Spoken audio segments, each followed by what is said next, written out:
Welcome to this special video that I'm going to be doing. I'm all the way up. I'm sweating because it pretty much took me something like about 20 minutes to walk all the way up into the hills to do this video. I'm up in the hills, basically where I live. It's a lot of greenery.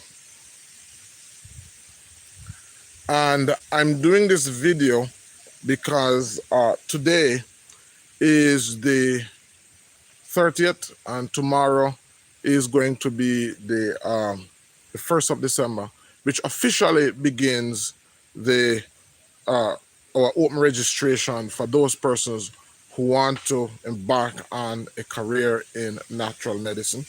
So basically, come January, we're going to be starting our diploma in Indigenous Caribbean Medicine. And I'm doing this video basically to explain the philosophical concepts and the principles behind offering such a course. It has been a fascinating journey for me. And I want to help as many persons. I don't know who that is. Just share this link now with somebody. I want to help some persons to become natural healers. If you've ever thought about becoming a natural healer, then you definitely want to be a part of the broadcast that I'm going to be doing. Just a couple of days ago, I did a video entitled "How to Know That You're a Natural Healer and Don't Know It." And one of the first principles that I mentioned was the fact that a lot of persons who are natural healers, hey, boy, I'm telling you, are something. Hey, how you doing? You are something else. All right, just send this out to some. I know you were on that video, and there are so many persons who are natural healers. Just this week, one of the students that signed up is a judge. Can you imagine? She's a judge, and she's signed up to be in the program. We have politicians in the program. We have teachers in the program. We have nurses in the program. Because the truth is, so many persons are natural healers and don't know it. So many persons have the innate ability to heal and don't know it. And so I want to share with you along that line. And so just to recap a little bit, I did say one of the first signs that you're a natural healer is that, you most natural healers are initiated into natural healing through some form of traumatic experience that they've been through. Most of the persons that have, I personally keep it natural healing, natural medicine, because of a traumatic experience that I'm in. And I want to apologize also. I hope I'm not talking too fast. I'm trying to put out as much information as I can before the calls still keeps coming in. All right. So if that happens, just please bear with me. All right, so many persons are natural healers and don't know it. And one of the first signs that you're a natural healer is that a lot of times you are initiated into natural healing through some form of traumatic event in your life. You had cancer, you had somebody that was very close to you who had cancer, or a death or an accident, some form of traumatic event. And in some cultures, one of the ways that they know that a person is supposed to be a shaman, a natural healer, is they were struck by lightning. So some form of traumatic event would have brought you into, would have waken you up. And another sign that you're a natural healer, and this is so true of me, is that you feel more comfortable in nature. This is where I live. I live in the hills. My closest neighbor is about a mile away. I have to walk maybe about 10 or 20 miles at a time to get here, but I love it here. And the reason for that is because people who have a natural innate ability feel more comfortable among the natural elements. And I've posted the video on Facebook, but that's not the reason why I'm doing the video today. Today I'm doing the video to explain the philosophical principle behind our program, Indigenous Caribbean Medicine. What is Indigenous Caribbean Medicine? And after practicing for over 10 years now, I see that we have a unique blend. We have a unique way of practicing healing that is unique to the people of the Caribbean and even unique to persons in Jamaica and other islands per se. And so one of the reasons behind that is because one of the reason why I believe we need that is because many of the persons outside of their homeland in Trinidad and Tobago and Jamaica and Haiti and Cuba, many of those persons who are watching these videos grew up knowing only one form. I see Leslie saying that somebody close to him basically was sick.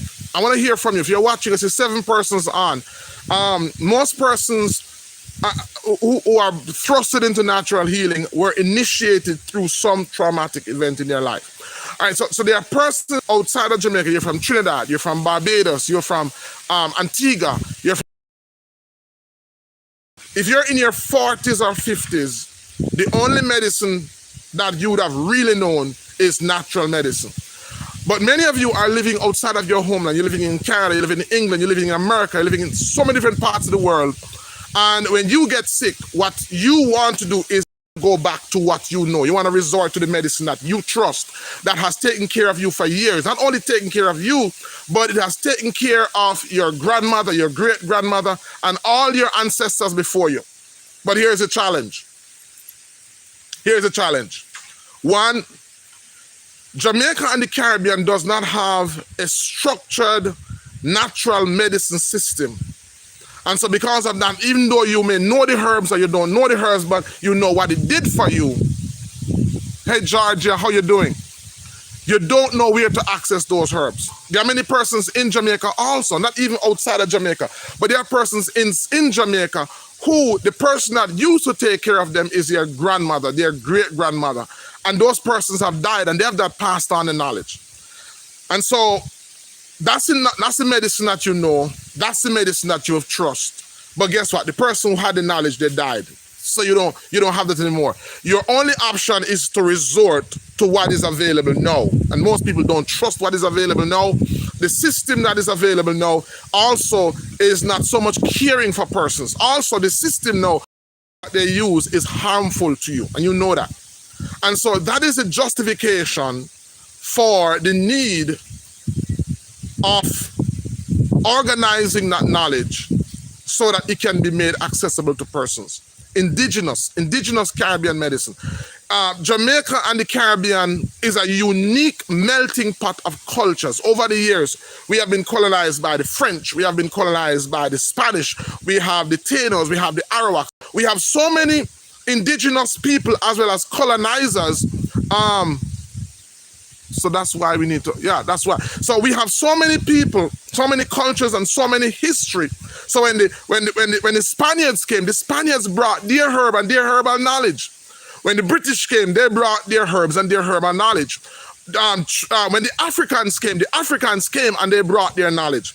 And so what we have is a unique blend of knowledge base as well, a unique blend of herbs that sets us apart from almost anywhere in the world. And so I believe that over the years we have applied and we have utilized this knowledge, and we need to organize it in such a way that it can be beneficial. Here's the challenge though. Because it wasn't approached scientifically, because the herbal knowledge in the past has not been approached scientifically, it does not have the respect that it should have. And I want to speak two ways about that. Because natural medicine is an art and it is a science. There are many persons who are gifted as an artist and don't even understand the science behind it. Doesn't mean that what they do doesn't work. It just means that they don't really understand it. And then there are some who have the knowledge, but they don't have the experience. What we want to do at Boston Institute is to fuse those. Natural medicine is what I call inspired medicine. So I believe natural medicine must be taught in a way to leave space for persons' intuition and spirit to guide them. And so what I want to do is explain to you the philosophical principle behind our program. And so basically, the body has 12 systems. The body has 12 governing systems. There is the integumentary system. There is a circulation. There is a cardiovascular system, the urinary tract system, the reproductive system, the lymphatic system, the skeleton system, the muscular system, the digestive system, and on and on. So the body has 12 systems that governs the body. 12 is a number of government. So it has 12 major. There are many other systems, but there are 12 major systems that govern the body. Now, all of these 12 systems are impacted or they are affected by plants in a very powerful way. So what we have done is that we have used these 12 systems and we have linked these 12 systems to the characteristics of plants. So let me give an example. Now, and we have done it in such a way because I believe that, what we're doing should be simple. It should be simple so that even a child can understand it. So all herbs basically have about 8 characteristics, or eight major characteristics that can be experienced through the 5 senses. Yeah, Akeem, smart. Yeah, share it, Akeem. Ask the viewers to share the live. Yeah, so go ahead and share the live. Thank you, Akeem. All herbs have there's about 8 major characteristics of plants that can be identified through the 5 senses, and we're gonna break those down. So here's one. So there's what we call aromatic or pungent. That is basically herbs that have sweet aroma, herbs that are spicy. Then there is bitter herbs. Then there is sweet herbs, salty herbs, sour herbs. Then we have, Shanita, done. Thank you. Share this. So we have aromatic, we have pungent, we have bitter, we have sweet, sour, salt, we have mucilaginous, and we have what is called astringent. 8 of them. Now, these 8 major properties affect predominantly different parts of the bodies. So let's look at, for example, aromatics or pungent herbs. Aromatic herbs are herbs that basically affect what we call the digestive system, the cardiovascular system, and the nervous system. All right? So cardiovascular herbs. And I'll give you some example of cardiovascular herbs. So what we have is a chart. In teaching, what we're teaching, it's very simple. We have a chart with about these 12 systems, And so basically, what we teach is, we teach you how, and by the way, with our program, in our program, we're gonna teach you how to know the medicinal uses of over 300,000 herbs. Let me say that again. In our program, we're going to teach you how to know the medicinal uses of over 300,000 herbs. How is that possible, Dr. Ben? How do you teach somebody to be able to know the medicinal uses of over 300,000 herbs? It's very simple.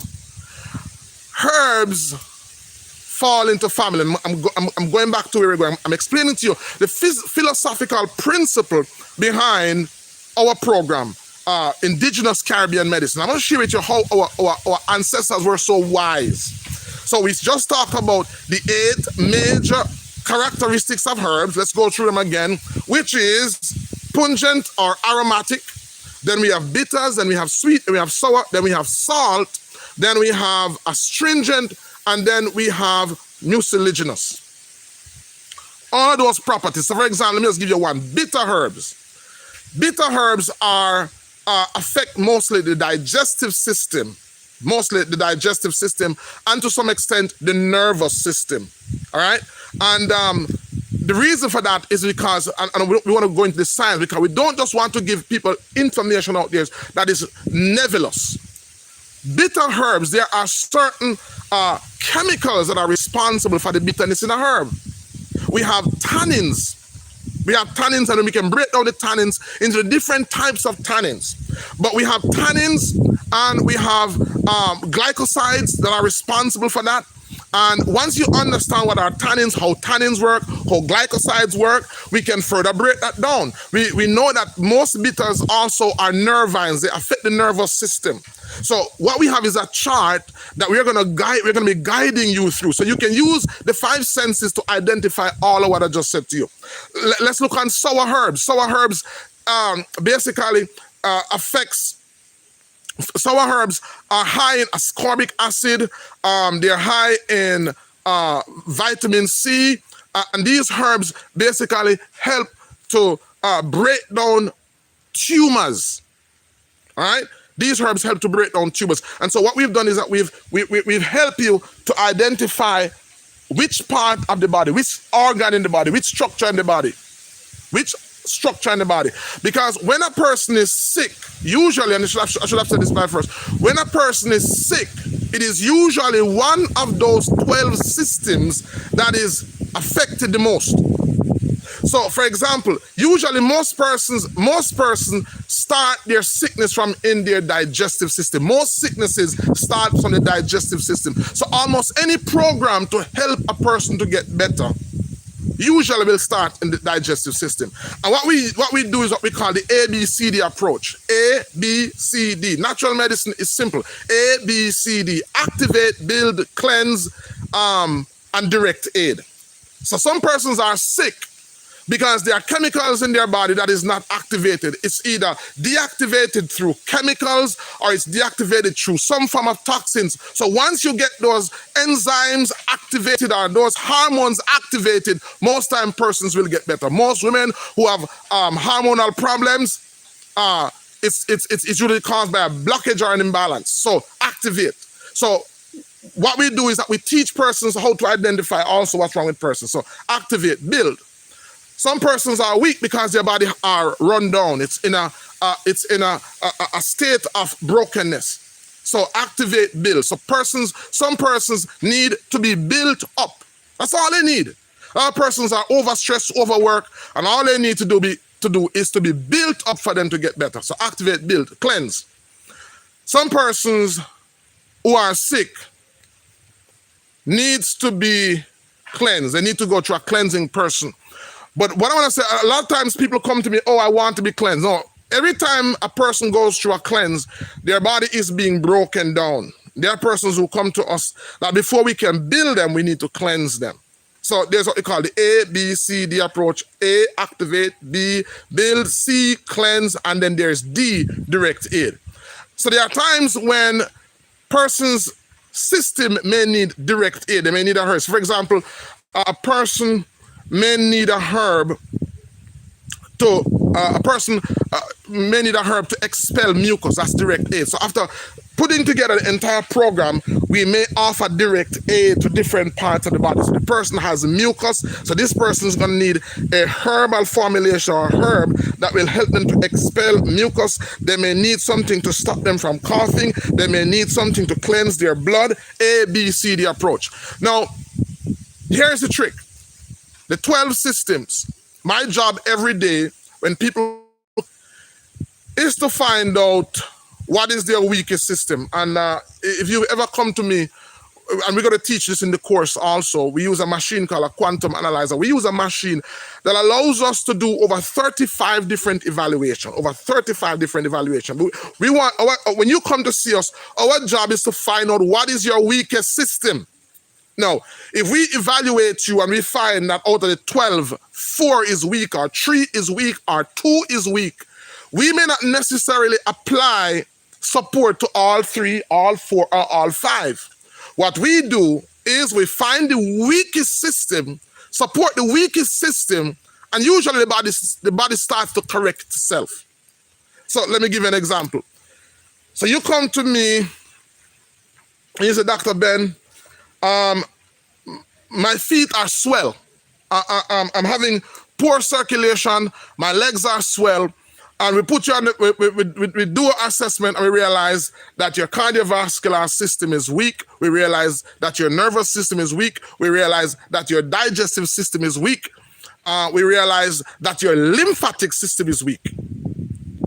Chances are we're not going to and because of cost, because here's it. A lot of persons want to get better, but we can't forget that there is always an underlining financial barrier. So what do? You have swelling in your legs. Most times, we're going to start from the digestive system. Because a lot of persons who are sick and a lot of persons who have fluid retention, what causes fluid retention is acidity, inflammation. You want to prove it? When we were kids, we used to take each other's hand and just squeeze it. Even if let's see if I can do it, I'll show you. If I do, yeah, you can. I don't know if you can see it, but if you even take somebody and conk them in the head in a matter of minutes, you get a swelling. What causes that swelling? Well, what really happened was that the area was okay, and what I did was I induced inflammation. Once you induced inflammation, what the body is going to do is the body is going to send fluid to that area almost immediately.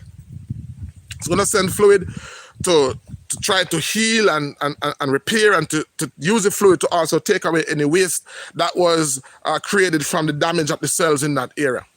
So usually when you have fluid retention, the body is holding on to fluid. Usually it is because the body is in an inflamed state. So what we're going to do is we're going to put you on a program that will encourage the cell. We're going to put you on what is called an intracellular cleanse. We're going to put you on a program to encourage the body to release water. All right? And there are very simple, natural ways to encourage the cells of the body to give up the fluid that is in it. All right? Don't want to go too much into that, but just to give you an idea. So the body has 12 major systems, and in our program, the philosophical base behind our principle is that we teach these 12 fundamental systems, and then what we do is we link the major characteristics of herbs to these systems. So for example, in the digestive system, we would link major properties like laxative herbs. We may link major properties like vermifuge, herbs that help to pass out worms. We link major characteristics like emetics, herbs that encourage the body to vomit. So you want to know what are the major characteristics of the plant that are linked to that particular system. Because once you know the major characteristic that is linked to that organ of the body, you now know what herbs to look for with these properties being its major properties.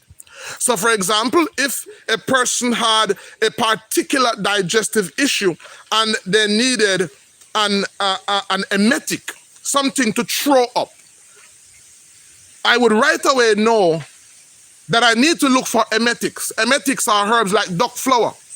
Duck flower is an emetic. So once you consume that emetic, you are going to have an expulsion of whatever is on the inside. Sometimes you eat certain things and it happens like that. It may be that you have an upset stomach. What type of herbs would you need? What type of herbal property would you need? Oh, you would need a carminative, or you may need a stomach ache. And a carminative is a herb that helps the stomach to relax. A stomach ache is a herb that helps the stomach to digest food. So right away, as you begin to look at the 12 major systems of the body, with all of these major herbal characteristics, you right away know what herbal properties you need to look for. Then after identifying the herbal property that you need to look for, you now need to find the herb that has that corresponding herbal property as its major property, because herbs have what is called major properties, primary properties, secondary properties, and tertiary properties. So as you begin to study herbs, you're going to realize that one herb may fall in 5, 6, and 7 of the different properties, because nature has no mono healers. Nature has no mono healers. So I'm talking about the principle behind our diploma in indigenous Caribbean medicine. If you're watching, if you're just coming on, I'm talking about a program that today is the last day of registration for $50 US. So if you're not yet registered, today it's $50. As of tomorrow, it's going to be $10,500, and class begins in January. So now you need to find the plant. Now, here's one of the bonus. We're going to teach you how to know the medicinal benefits of over 300,000 plants. 300,000 herbs. Now, I did not say I'm going to teach you 300,000 herbs. There's a major difference between knowing the medicinal benefit of a plant and knowing a plant. It is possible to know the usage of a plant, the usage of a herb, or the general use of a herb, even without knowing the name of the herb. So what we teach is what we call form, function, and formulation. All that we're teaching is principles that will still allow you to be intuitive. It will still allow the spirit to work through you. It will still allow the spirit to talk to you. So I don't believe in teaching best herbs or this herbs or that herb. I don't believe in that. Nature is too vast. Nature is too big. Our creator is too big to limit him to this herb, that herb being the best. So with all due respect, I love Dr. Sebi. And a lot of persons who call us about the kalawala and the country, but I mean, these are beautiful herbs. These are wonderful herbs, but nature has no mono healers. There are many other herbs that can do what the contriba does, what the kalawala do, what the matica does, and even more. You've got to allow yourself to be immersed. As a natural healer, I'm not looking for persons who are doing this for money. And as I said, we're not just training persons for head knowledge. We're basically training persons to come into the field. I'm overworked. I run 3 clinics and it's still not enough. So we're looking for persons who we can train and who we can dispatch. We're looking for persons who we can train and who we can dispatch. There are persons who want to help in Montego Bay, in Canada, in Toronto, in Ontario, in Antigua. If you know somebody, if that person is a police, if that person is a nurse, that person is a judge, that person is a teacher, if you believe that you're called as a natural healer, I'm here to help you to transition into that. So my goal is to teach you and to mentor you how to practice as a natural healer. Because I believe it is full time for the Caribbean to have its own breed, its own blend of unique, authentic medicine that I call indigenous Caribbean medicine. This is an untapped industry. And wisdom would say, if you want to go into something, you need to go into something that's trendy. You need to go into something that nobody has gone into. But don't go into it only for those reasons. Go into it if you feel that you have a calling and that there is a natural healing reservoir inside of you that you need to explore. That is the reason why we have developed the Boston Institute of Natural Medicine to train indigenous Caribbean practitioners. So we want to hear from you. We want to guide you. I've started the program, and I'm telling you, it's a daunting work to try to structure and to organize such a vast body of knowledge and information in a way that it can be applied practically and easily is a difficult task in addition to what I do. And so it is important for us to understand that. So once you identify the 12 major systems of the body, we have linked those 12 major systems of the body with the major characteristics of the herbs, and we'll teach you how, without even knowing a herb, to just, let me see, give me 1 minute, watch me. I'm gonna go over here and I'm gonna take a leaf of this herb.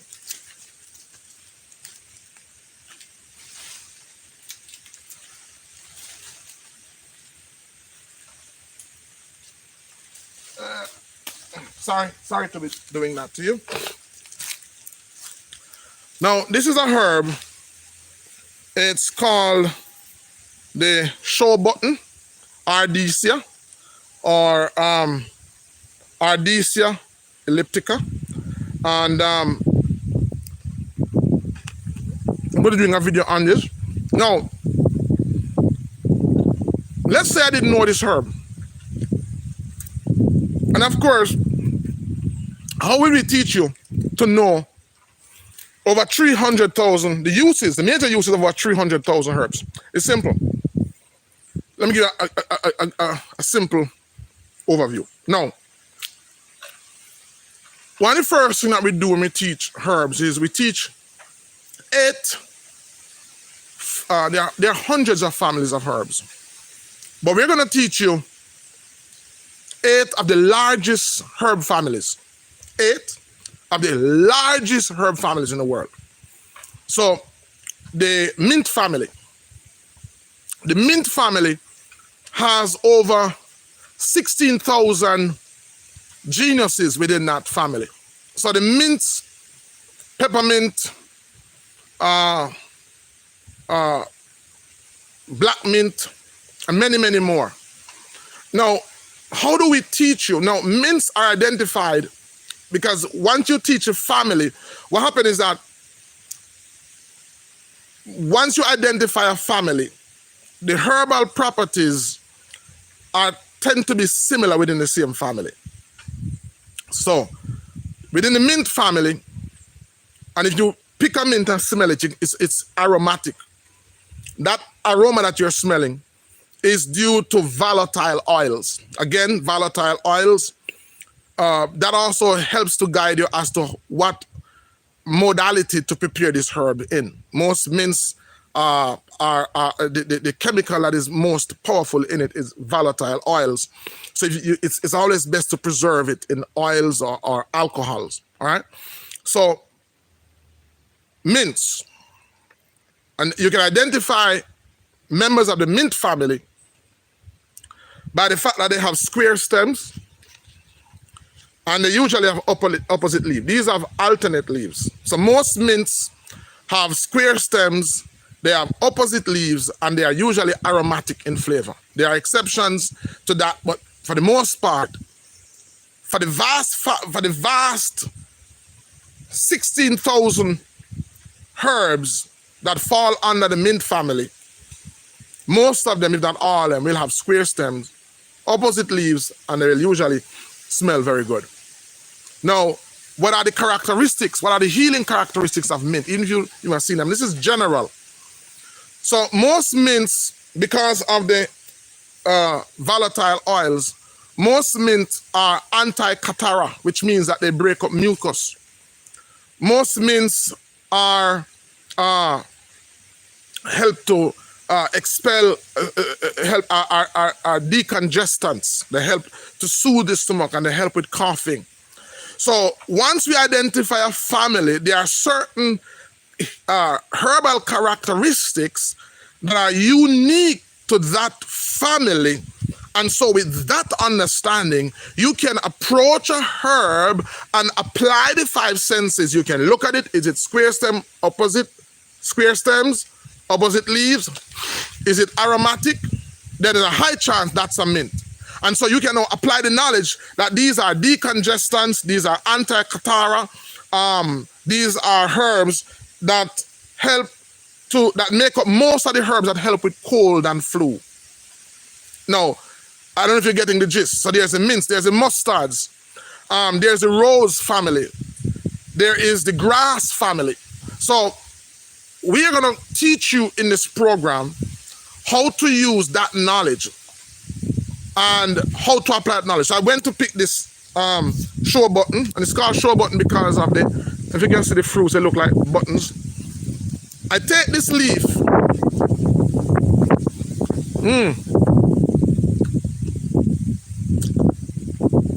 and I'm chewing it up. See, we don't spend a lot of time in nature. So, what is it I'm tasting? What is the most overpowering experience that I'm having? And right now, it's very staining. That stainy taste that I'm tasting is the presence of chemicals that are astringents. What are astringents? Astringents are herbal properties that allow herbs to precipitate. They get into the cells of the body And once they get into the cells of the body, they are able to constrict blood vessels, tighten blood vessels, and tonify blood vessels. So these, even without knowing what this herb was, I know that this is a herb that will help persons with swelling, because astringents tighten cells. They help to expel mucus. So if I was going to make a herbal medicine, once I've assessed the person and once I've looked at the person's system, for example, and I realize that this person has swelling, one herbal property that this person would need would definitely be an astringent. All right.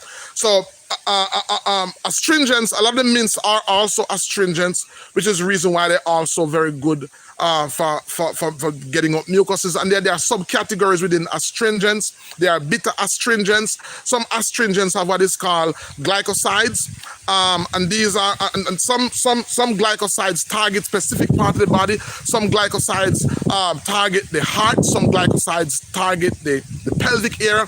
So we're not just approaching this course from a spiritual perspective, from a traditional perspective. And believe me, I have great respect for traditional healers. There are many, some of the most powerful healers in Jamaica don't have a science background behind why this works, but they know that it works because they have been the recipient of the knowledge, oral tradition over the years. What we want to do is we want to merge that oral knowledge, that oral tradition with firm science, so that not only will you understand that this herb does that, but you'll understand why it does that. So again, this is the philosophical base behind our course. Then we go into the nutrition. And we help persons to understand what is food, what is poison, all of those. We help persons to understand how to blend herbs, how to formulate herbs. You know, there are principles out there that help you to do all of that. So the course is going to start in January. Today is the last day for registration, for the pre-registration, that is, because the official registration starts tomorrow. I'm not talking to those who are already in the program, I'm talking about new persons. The official registration starts tomorrow. It's $70 US or 10,500 Jamaican dollars. The pre-registration, if you went to our site and registered now, it's only $50 US or 7,500 Jamaican dollars. My goal is to get as many persons in as is possible. My goal is to help as many persons to acknowledge and to transition and to initiate into their natural calling.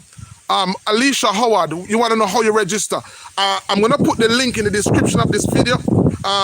But Boston Institute of Natural Medicine website, that's where you go to register. I'll put the link there. But I want you to share this video with as many persons as is possible. This week I spoke about how to know that you're a natural healer. A lot of you are natural healers and don't know now coming in. So I'm going to put the link to the I'll do some more content similar to this. Let me know if you enjoy the content. I do like to do some more content like this. But I'm hoping that you share this video with somebody. Today is the last day for our pre-registration, which allows you to register for only $50 US, $7,500. Tomorrow it will be $10,500 US. Class starts in January. I'm excited about